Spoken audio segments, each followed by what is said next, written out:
Pemirsa, kita akan mengajak Anda untuk melihat bagaimana kondisi terkini di Lapas Salemba. Sudah ada rekan kami Syahda Yostiza di sana. Syahda, seperti apa situasi terkini di sana?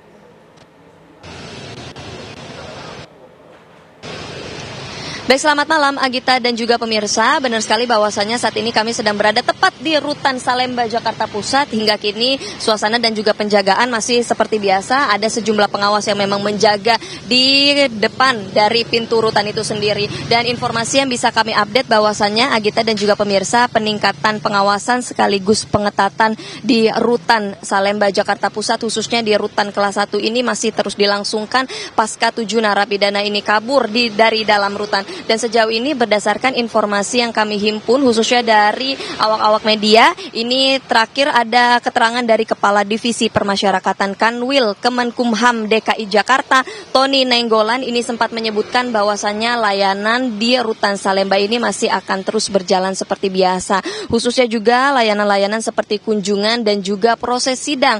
Namun adapun untuk kunjungan bagi para kerabat dan juga keluarga yang ingin membesuk tahanan yang ada di dalam Rutan Salemba ini, ada sejumlah persyaratan yang lebih diperketat dan juga akan dibatasi. Karena memang dari pihak Rutan Salemba itu sendiri bersepakat bersama juga dengan lembaga-lembaga terkait ini akan terus melangsungkan evaluasi akses di dalam rutan khususnya. Salah satunya termasuk area yang dapat dilewati oleh pengunjung ini nantinya akan terus dibatasi. Dan perihal ini juga Kepala Divisi Permasyarakatan Kanwil Kemenkumham DKI Jakarta, Tony Nainggolan, menyampaikan permintaan maaf kepada masyarakat atas ketidaknyamanan yang mungkin timbul atas pengetatan di dalam Rutan Salemba ini. Selain itu, Agita dan juga pemirsa, update yang bisa kami sampaikan yakni berdasarkan keterangan dari Ketua Komisi 13 DPR RI, yakni Willy Aditya. Ia juga menyebutkan bahwasannya Kepala Rumah Tahanan Kelas 1 Rutan Salemba Agung Nurbani saat ini sudah berstatus nonaktif.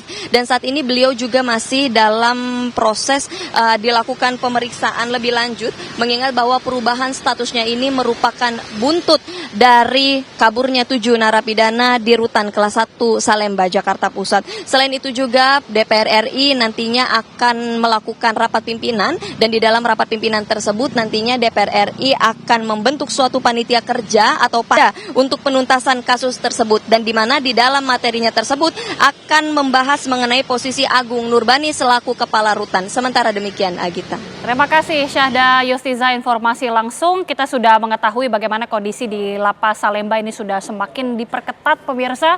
Saya kembali ke Pak Hamid. Pak Hamid, ketika Pak Sugeng tadi mengatakan kondisi rutan-rutan bahkan di daerah-daerah ini banyak yang over kapasitas. Ini kan yang menjadi salah satu alasan jangan-jangan lebih mudah untuk dijebol, begitu? Gini Mbak, over capacity itu sudah puluhan tahun seperti itu.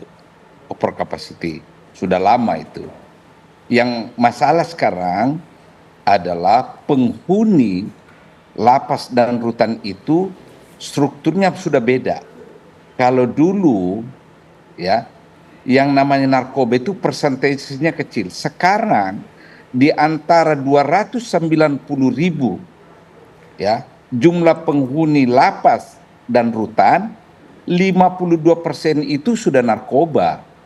Artinya apa? Jenis kejahatan ini meroket tahun demi tahun. Dan tahu sendiri, kalau pelaku narkoba itu turunan kejahatannya macam-macam. Bahkan mungkin ada orang mencuri itu karena kecanduan narkoba. Jadi jenis kejahatan ini memang luar biasa sekali. Nah, kita kembali kepada masalah klasik, yakni over capacity. Tidak mungkin kita bangun terus penjara kan? Tidak mungkin, tidak mungkin. Jalan yang terbagus adalah mengambil affirmative action dari pemerintah, yakni untuk narapidana dengan kualifikasi bahwa dia sakit secara permanen, sudah menjalani pidana sekian persen, dikembalikan ke keluarganya dengan tetap pengawasan dari lembaga. Ya, itu satu. Alternatifnya mengurangi jumlah populasi.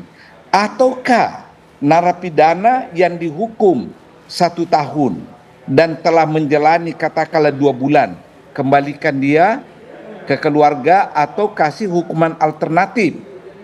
Ya, jalankan itu kerja sosial atau apa. Itu kiat-kiat yang bisa kita pakai mengurangi populasi. Sebab tidak mungkin membangun terus penjara, tidak mungkin.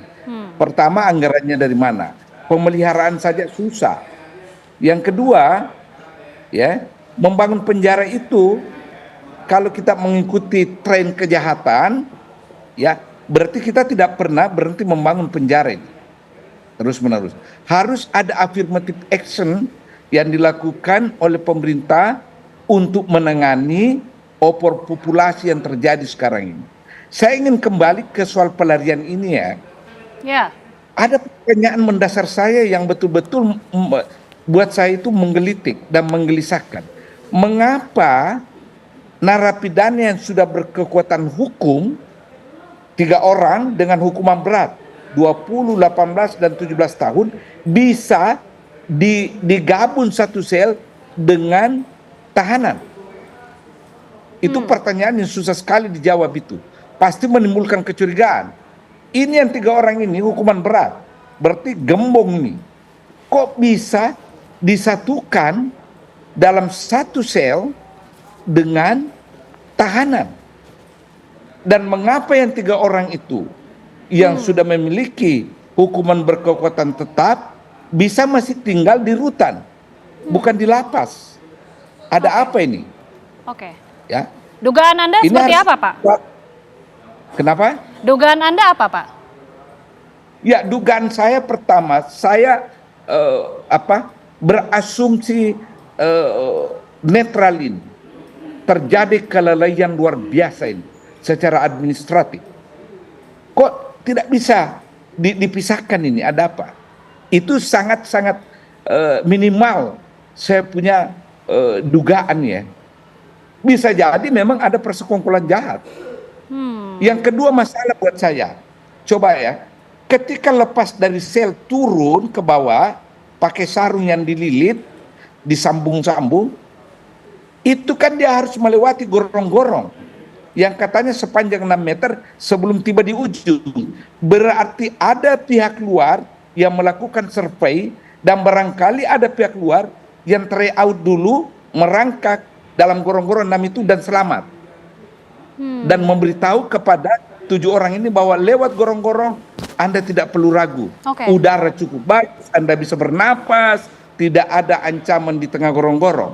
Pasti ada orang luar Oke, yang baik. memberi informasi. Baik, Pak Sugiat, ketika ada 3 gembong narkoba yang masih berada di rutan Salemba, karena ada informasi juga seharusnya ini mereka rencananya mau dipindah ke Nusa Kambangan. Apakah ini mungkin dari DPR sudah mengetahui terkait hal ini? Sesaat lagi, Pak Sugiat boleh dijawab saja deh, kami kembali sesaat lagi.